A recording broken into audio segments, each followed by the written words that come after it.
Syederalun stasiun pengisian kendaraan listrik umum Lok Semawe yang berlokasi di kantor PT PLN UP3 Lok Semawe pada Selasa 11 Juli 2023 mulai difungsikan.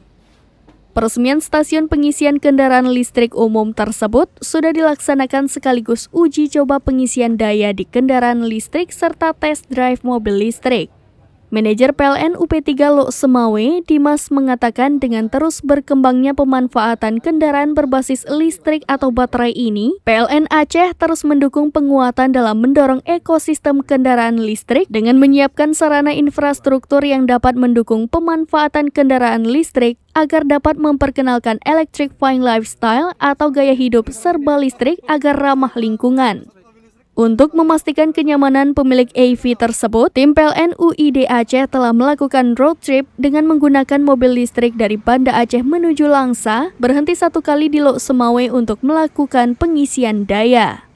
Selain itu, sebutnya total perjalanan lebih kurang 440 km dan ini hanya menghabiskan lebih kurang 70 kWh. Tentunya ini memperlihatkan sangat efisiennya EV dan tentu jauh lebih hemat biaya untuk melakukan perjalanan.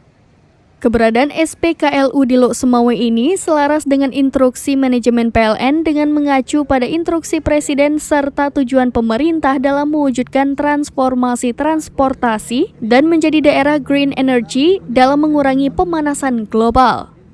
PLN UID Aceh sendiri saat ini telah mempunyai SPKLU di 4 lokasi strategis yaitu SPKLU PLN UID Aceh di Banda Aceh, SPKLU PLN UP3 Sigli, SPKLU PLN UP3 Lok Semawe, dan SPKLU PLN UP3 Langsa.